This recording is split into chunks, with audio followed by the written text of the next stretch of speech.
boa tarde a todos, espero que vocês estejam todos bem. Eu não estou vendo o meu rosto. Você está vendo, Fabi? Sim, nós tivemos muito bem. Ah, ótimo, que bom. Então tá bom. Eu estou deixando aqui as minhas redes, tá? Se vocês gostarem da palestra, vocês podem elogiar, e se vocês não gostarem, também pode meter o pau que eu aguento, tá? Então vamos lá, que o nosso assunto de hoje é o futuro é agora. O futuro é agora? O futuro é agora. Meu Deus, o futuro é agora. Pois é, gente, o futuro atropelou o mundo todo, 7 bilhões de pessoas. E hoje a gente está aprendendo 20 anos de futuro em menos de 200 dias. E o que isso nos causa, né? Isso nos causa uma estafa, um cansaço enorme, né? Nos causa ansiedade, nos causa insegurança, mas também nos causa uma vontade louca de inovar, de ir atrás da solução. Quando que vai chegar essa vacina? Como que vai ser isso? Dá vontade de inventar novos serviços, novos produtos, pensar como que é um mundo que é on e offline ao mesmo tempo. É muito excitante, é muito difícil, mas é muito excitante. E aí, como é que a gente conseguiu essa façanha, né, de o futuro virar presente? Porque a gente está vivendo num mundo em que a velocidade das mudanças é exponencial.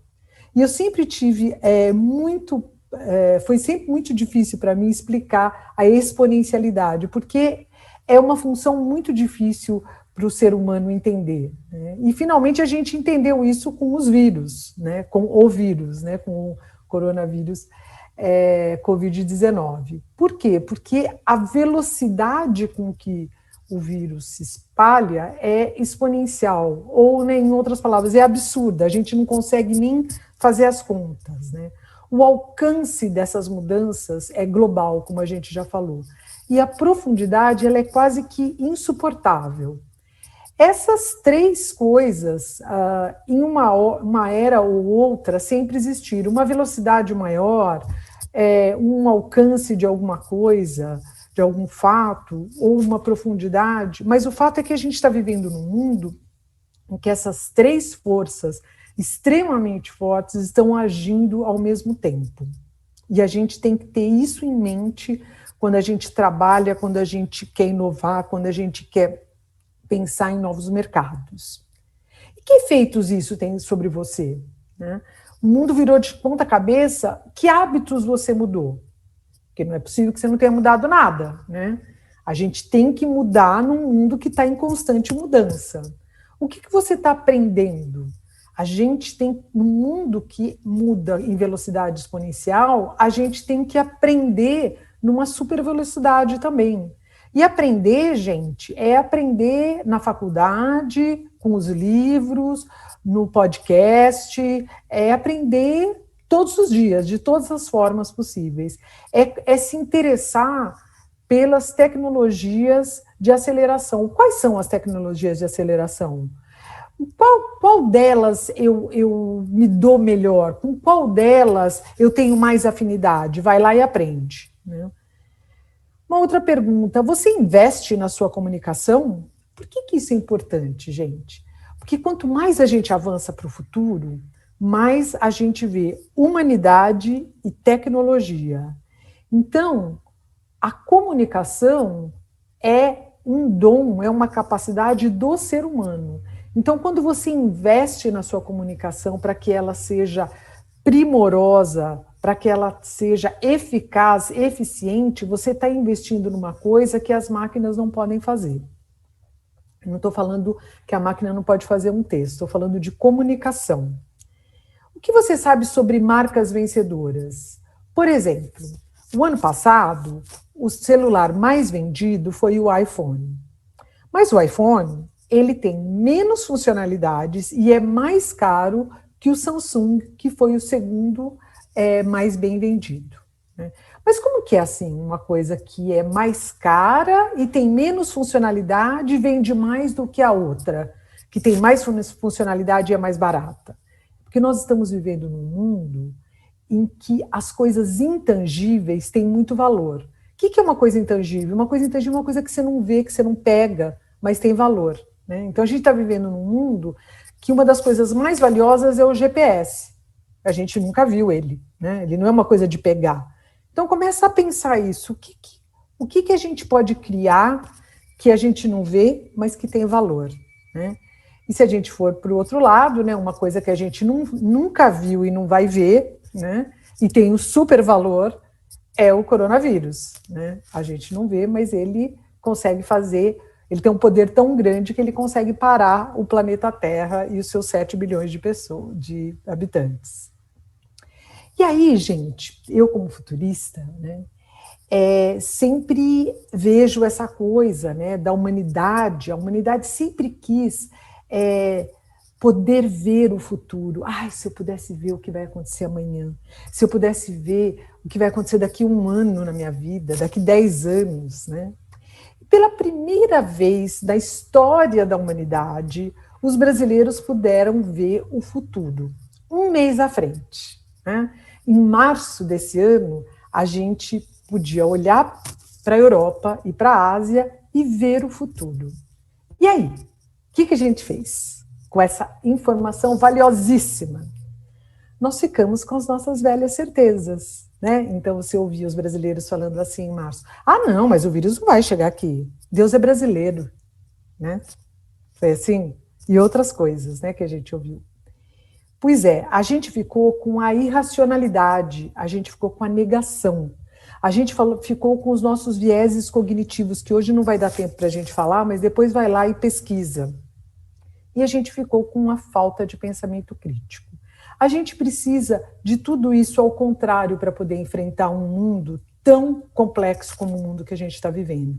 A gente precisa de racionalidade, né? A gente precisa de ciência, a gente precisa entender os nossos vieses cognitivos para ver como eles nos atraiçoam, né? Para a gente poder passar por eles, passar por cima deles, né? E a gente tem que ter pensamento crítico. Gente, a gente não pode ser um ser humano com um cérebro desse tamanho e olhar aquela porcaria daquela mensagem super falsa, né, que está na cara que é falsa, e repassar para todo o nosso grupo, né? A gente tem que ter pensamento crítico. Por quê, gente? Porque, como eu falei, a cada dia que passa, nós temos que resolver situações que são mais e mais e mais complexas. E você não vai resolver situação complexa negando, né, irracionalmente. E aí tenho essa pergunta para vocês. Vocês se sentem burros? Porque se você se sente burro, você está no caminho certo. A pessoa hoje, no planeta Terra, que está seguro e não se sente burro, essa pessoa, ela está vivendo em fevereiro de 2020, ela está vivendo no passado. Só o passado tem certezas, gente. Nós estamos nos sentindo burros porque nós estamos indo para o futuro, porque nós estamos aprendendo coisas novas. Quando a gente aprende o novo, a gente sente burro. A gente fala, ai, nossa, meu Deus do céu, tão difícil aprender isso? Será que eu sou burro? Não. É esse sentimento que a gente tem quando a gente está indo para frente, quando a gente está indo para o futuro, quando a gente está aprendendo coisas novas. Só se sente burro quem sabe que não vai voltar para a sua vidinha de antes. Mas, pasmem, numa pesquisa, 80% dos brasileiros disseram que iam voltar para as suas vidas de fevereiro de 2020. Pois é, eles vão conseguir um feito maravilhoso, que é voltar para o passado, né? Porque a gente não consegue voltar para o passado. Fevereiro é passado, não existe mais. A gente tem que olhar para frente, para o futuro. Eu trouxe 2 gênios, né, para ajudar a gente a pensar, né? Um é o maior artista do século XX, o Picasso, que diz que os computadores são inúteis porque eles só podem nos dar respostas, né? E o Kasparov, né, o grande gênio do xadrez, que diz que está no domínio dos seres humanos fazer perguntas. Quando a gente olha para o futuro, quando a gente viaja para o futuro, quando a gente reflete sobre o futuro, a gente consegue fazer as perguntas que a gente tem que fazer sobre o presente. E aí eu trouxe algumas perguntas que a gente pode fazer. Por que a gente está falando tanto em inteligência coletiva, né? O que é inteligência coletiva? Nós estamos falando de inteligência coletiva, gente, justamente por causa daquilo que eu falei, que o mundo muda numa velocidade exponencial, né? Que o mundo é cada vez mais e mais complexo. Então, a gente precisa da inteligência coletiva, que é talentos diversos. A inteligência coletiva é feita de pessoas talentosas e diversas, ou seja, pessoas que tenham raças diferentes, que tenham credos diferentes, que tenham cores diferentes, que tenham gêneros diferentes, sexo diferente e idades diferentes. Quando você tem equipes diversas e talentosas, você tem o que nós chamamos de inteligência coletiva. E a gente precisa dessa inteligência para resolver problemas complexos. Colaboração. Colaboração tem a ver com isso, né? Você tem os talentos, tem a diversidade, mas como você faz para eles colaborarem, para eles compartilharem conhecimentos, né? Porque é aí que está a riqueza, né? E eu trouxe essa fotinho de Marte para vocês, para dar um exemplo para vocês que o maior orçamento colaborativo do mundo é o orçamento das 14 agências espaciais para chegar em Marte antes de 2030. Cada uma das agências espaciais, a agência da França, a NASA, a agência da Austrália, cada uma delas quer chegar em Marte sozinha. Mas elas sabem que para elas chegarem antes de 2030, elas têm que colaborar entre si, elas têm que compartilhar conhecimento, elas têm que não ter segredos entre si. Pensa um pouquinho, faz essa pergunta, você está colaborando com a sua equipe? Você está colaborando com outras equipes? A sua empresa colabora com outras empresas? A sua empresa colabora com empresas que competem com ela, como as agências espaciais? Engajamento. Bom, a gente tem as pessoas talentosas, diversas, colaborando. Como você faz para essas pessoas colaborarem? Você tem que engajar. Engajar é um assunto que a gente pode falar outro dia, mas tem a ver com você conhecer a sua equipe, conhecer os valores da sua equipe, conhecer o que é importante para a sua equipe. Quando você conhece a sua equipe nesse nível, você consegue engajar as pessoas em torno de uma ação, em torno de uma direção. Protagonismo. Todo mundo está falando dessa palavra, né? Protagonismo é uma palavra que vem do grego, gente. Olha só, vocês não sabiam que eu falava grego, né? É uma composição de duas palavras. Protos, que quer dizer primeiro, e agonismo, que quer dizer luta, combatente, ator. O protagonista é aquele cara que vê um problema e ele é o primeiro a chegar, a combater. Por que a gente precisa de protagonistas no presente e no futuro? Porque, de novo, nós temos problemas muito, muito complexos. E para resolver problema complexo, a gente precisa de gente que vá à luta, e não de gente que sai correndo da raia. E, finalmente, a gente precisa de pessoas que usem a sua imaginação para criar futuros, né? O futuro, como eu sempre digo, quem me segue sabe, o futuro é plural, né? Você pode imaginar futuros. E quando a gente imagina futuro, gente, a gente imagina um futuro que tem humanidade e tecnologia. Então, quando você se imagina no futuro, imagine o melhor ser humano que você possa ser. E aí, quando você desenvolver todas as suas capacidades humanas, você dá as mãos para a tecnologia. Porque no futuro nós vamos resolver problemas com humanos supercapacitados e tecnologia. Tem essa frase que eu não sei de quem que é, mas que eu adoro, que diz o seguinte, que tudo que for muito difícil para as máquinas, para os computadores, será muito simples para os seres humanos, e vice-versa, né? Então, vamos nos ater às coisas que são simples para os seres humanos. Vamos nos concentrar no simples, porque as máquinas vão sempre fazer coisas que máquinas sabem fazer muito bem. Nós temos que nos concentrar nas coisas que os seres humanos fazem muito bem.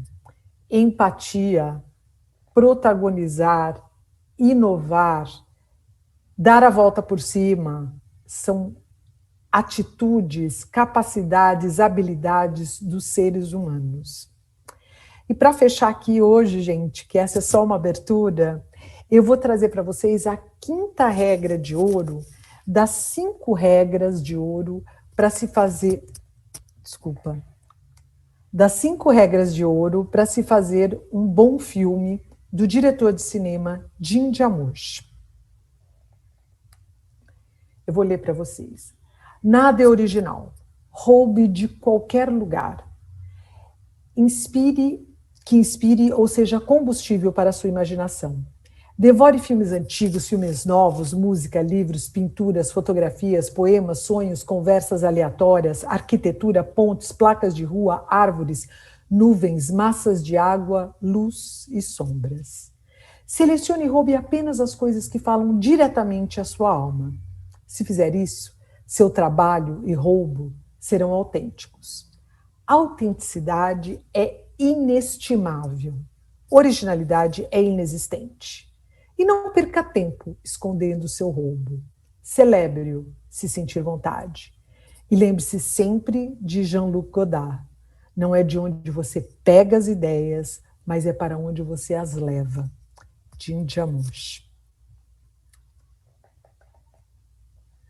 Não é de onde você pega as ideias, mas é para onde você as leva.